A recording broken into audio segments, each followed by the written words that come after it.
You've heard the hype. The biggest offseason storyline this year has been the reemergence of the EA college football video game franchise, and with good reason. Millions of fans are expected to buy this game within the next month, so because of that, we have a highly anticipated video on our hands. I'm going to be going over my official predictions for Nebraska's player ratings inside the new game, along with in-depth breakdowns, graphics, bold takes, and everything you could ask for. So really quick, before we dive into this jam-packed episode, make sure to smash that like button. I spent a lot of time getting ready for this video, making graphics you're about to see, so please hit that like button, along with subscribing if you want to stay up to date with everything related to Nebraska football, Nebraska recruiting, Nebraska rumors. I'm going to be posting a video about the Huskers every day this summer, so please help me hit 4,000 by July. But without further ado, let's jump right into it, looking over Nebraska's player ratings in EA College Football 25. All right, let's get this started with the quarterbacks for Nebraska first. And before I start to break down these three individuals, I'm going to run over my grading criteria, what I'm using to rate these players. Now, historically, looking back on when EA is trying to rate each of their student athletes, they look over two main forms of criteria. Number one, their statistics over the last couple seasons, of course. And then number two, their star rating coming out of high school. So that's going to be at the forefront of everything I'm doing here in my predictions video. But with that being said, you see the quarterbacks on the screen. Let's start it off with the one on the left, quarterback one for Nebraska, true freshman, Dylan Raiola. Now, a lot of people might be thinking he should be higher than this. 80 overall, that seems low.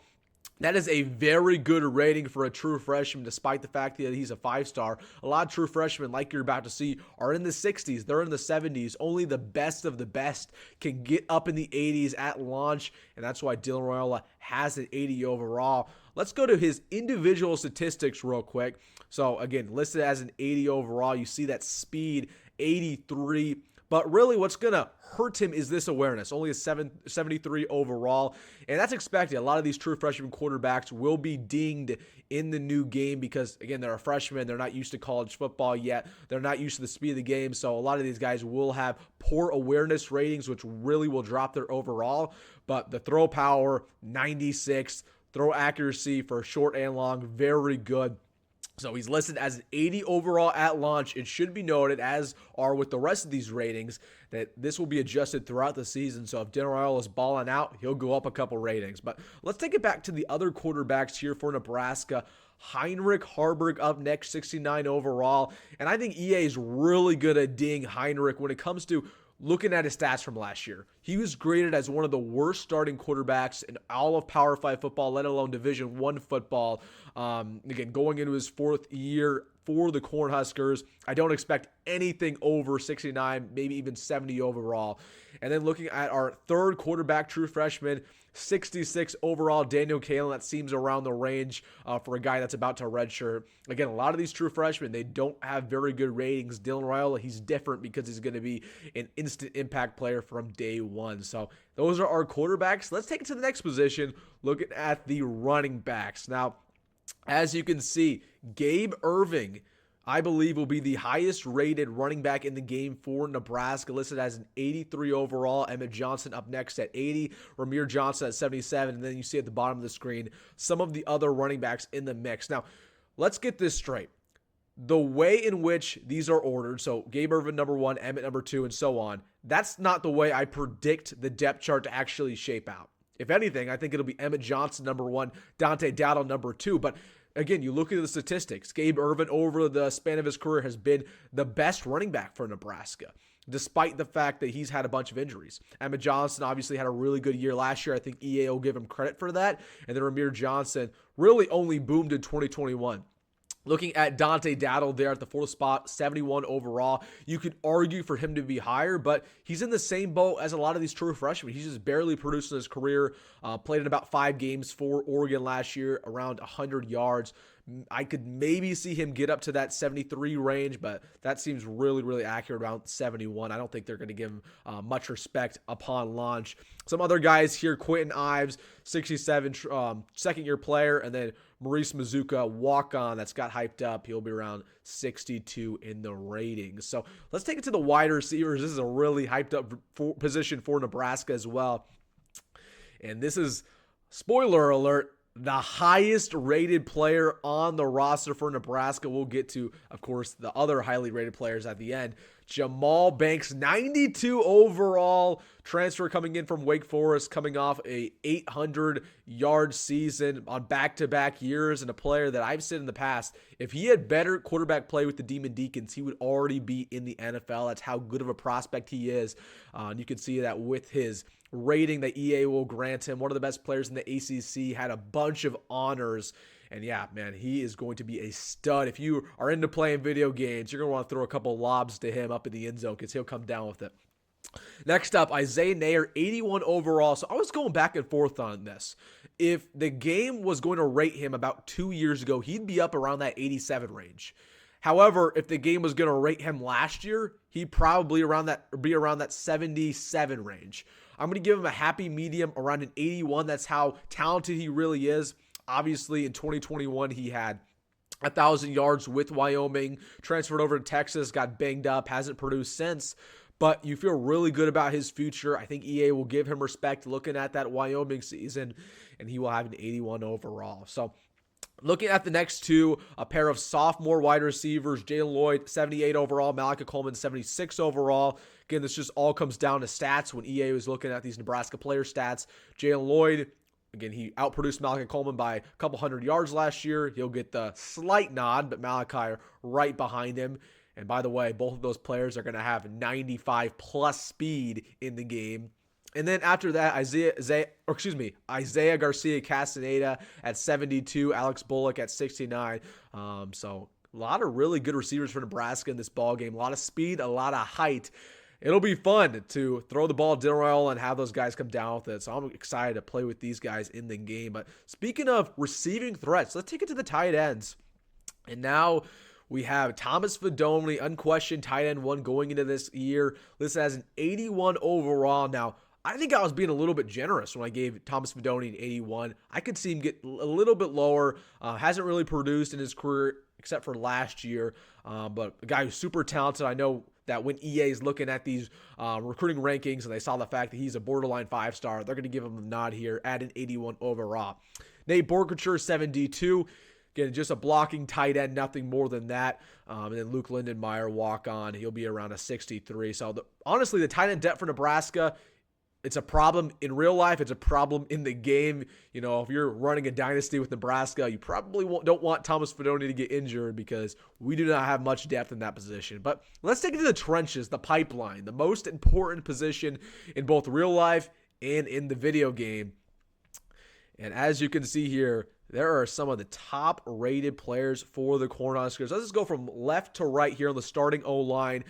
Starting off with the left tackle, Teddy Prohaska, just barely gets in as an 80 overall. Another player who's battled with injuries throughout his career for the Cornhuskers, but when he's been healthy, he's played very well, just sneak in at 80. Justin Evans-Jenkins will get the nod at a 76, a guy who I thoroughly expect by the time the season is ended, he'll get up to an 80, maybe even an 83, just because of how much of a ceiling he has. He's a great prospect. Ben Scott, who's one of the better centers in all of college football, is our highest rated O-lineman as an 85. Micah Mazuka, longtime starter for both the Baylor Bears and the Florida Gators, listed as an 83. Bryce Benhart there at right tackle, who not the most favorite player of a lot of Nebraska fans. Man, he had a great year last year. Give him a lot of respect. He'll get in there as a 79 overall. So real quick, this is not the starting five that I predict will actually roll out there game one, when we play UTEP.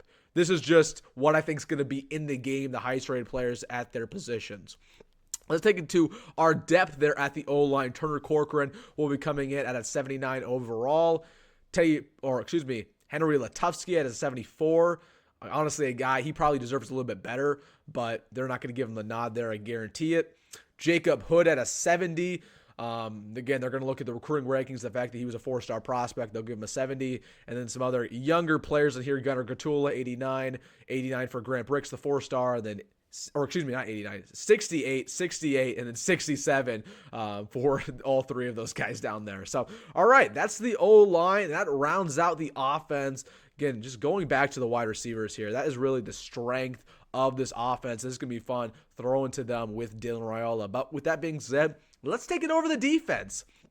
To the D-line first. This is, in my opinion, the best unit on the team for Nebraska, and it shows. We have Ty Robinson here on the left-hand side, the second best player in the game for Nebraska, listed as an 88 overall. Going to be an absolute mauler in the run game. He's going to come after your favorite running back, shed some blocks. So really excited about Ty Robinson. Just a really big guy. He's going to be a big player in the game as well. Speaking of big, let's take it inside the line to Nash Hutmacher, 85 overall, nose tackle. And yeah, another guy that's just going to be a stone wall in the run game. Might not have the best ratings when it comes to being in that pass pro, trying to get after the quarterback, but you're going to feel comfortable with him at the goal line, shutting down your opposing team. And they're the last starter in the 3-3-5 for Nebraska. It's going to be Cameron Lenhard there on the right side of the line. Listed as an 80 overall. Was one of the best true freshman edge rushers in the country last year. Another player that I fully expect will get up in the rankings by the time the 2024 season is over. So a couple guys here on the bench. Jamari Butler will be as an 80 overall. And that's really good to have that as a depth piece. Reminder, he led the team in sacks last year. We have Princewell Emmanuel listed as a 78 overall, and then Riley Van Poppel as a 74 overall. So, again, really good depth there for this D-line, just like in real life, and that'll be another unit that's very fun to play with. Let's take it to the linebackers here. And yeah, this linebacker room, honestly, you see a lot of silver. Not the best when it comes to the ratings, but you see one key figure, Stephon Thompson, there on the right-hand side. This is the third best player for Nebraska in this ball game. In my opinion, he'll be listed as an 87 overall. Yeah, just a complete stud coming in from Syracuse. A guy who was a 4-year starter for them last year, had around 50 tackles in 2021. He had about 80 tackles, so one of the best linebackers in the country. He'll get the nod here with the ratings, but let's take it to some of the other guys in this linebacker core. Buda Wright here at a 78 overall, commanding the inside. Was second on the team in tackles last year for the Cornhuskers, but really didn't produce until last year. I think they'll probably bump up his rating, maybe to an 80 by the time we get to the end of the year, but this is how it will start. And then MJ Sherman. Honestly, I think I might be being a little bit generous with a 79 overall. Looking at his stats, they don't jump off the screen at Georgia or at Nebraska. Last year was obviously a letdown year for MJ Sherman, but I think the hype alone will get him to this 79. John Bullock there listed as a 76, just a really good depth piece. Mekhi Gaber, 74. And then Vincent Shavers, the true freshman, will clock in at a 70, and that will be your linebacker core for Nebraska. So let's take it over to the secondary in the 3-3-5, and this will be fun. Starting off with our starting corners, we have Tommi Hill listed as an 82 overall, coming off of a breakout year last year. Was one of the better corners in the Big Ten. True man-to-man guy, really good speed, really good hands. Nothing really more you could say about Tommi Hill. He's going to have another good year for the Cornhuskers. There on the other side, you have Bly Hill, 78 overall. Again, really good FCS transfer from St. Francis. I could see anywhere from 75 to 79 for him. We'll give him the benefit of the doubt and clock him as a 78 overall. Again, taller cornerback, listed at about 6'3". Let's take it to the safeties, and this is really where this team thrives. Malcolm Hartzog, one of the more productive members of the secondary the last 2 years, will clock in at an 80 overall. Marquez Buford, 81 overall, and then Isaac Gifford, who had Tony White, our defensive coordinator, said that he might be the best player on this team, period, at an 85 overall at a rover position. And he's a guy who's just going to be making plays in real life and on the field on defense. So really feel comfortable about that secondary, specifically the safety core. And looking here at some of the depth pieces, we have Deshaun Singleton, 79 overall. Could see him get up in that 80 range. Ethan Nation, 74 overall. Again, coming off of his true freshman campaign, they'll definitely give him a bump in their ratings up there, about 74, 75. Jeremiah Charles, about a 70 overall, and man, he's going to have about 97, 98 speed in the game. He will be fun to play with. And then some other guys here. We have Kobe Bretz, Larry Tarver, and then Roger Gradney around the 60-plus range. So that is the secondary, and let's just take it to the special teams. I cannot forget about the special teams. Very important part of the video game along with real life. And not some great ratings here, but very reflective on how they performed last year. Tristan Alvano listed as a 70 overall. Really struggled last year for the Cornhuskers, to say the least. But again, I feel really comfortable about his kicking power in the game. That's going to be 90 plus. It's just that accuracy that's going to take a dip for him. That's why the rating will be around that 70s. Brian Buschini up next at a 75. Now, if you asked me last year what I would rate him in this game, it'd probably be around 85.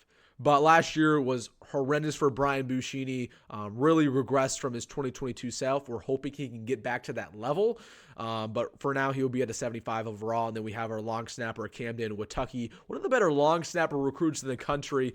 He will start for the first time this year for the Cornhuskers, listed as a 67 overall. So let's just take it to the top 3 players on this team for Nebraska. Jahmal Banks, 92. Ty Robinson on the D-line, 88. And then Stephon Thompson, linebacker, 87. So those are all of my predictions for Nebraska's team in NCAA College Football 25. Super excited about this game dropping, and it is going to be phenomenal to play. It's going to be phenomenal just to be a part of, going to Memorial Stadium, seeing 90,000 virtually once again. Can't wait to play this game, get my hands on it. So let me know down below in the comment section below. Do you agree with me about these takes? Maybe there's a player you'd switch up, rate them higher, rate them lower. And hey, please hit that like button and subscribe. I put a lot of work into this video making these graphics. So, if you enjoyed the graphics, please let me know down in the comment section. I read all of it. Your feedback is really, really liked. But again, if you made this far in the video, make sure to smash that like button and subscribe. And as always, folks, go Big Red, go Matt Rhule, and see you in the next one.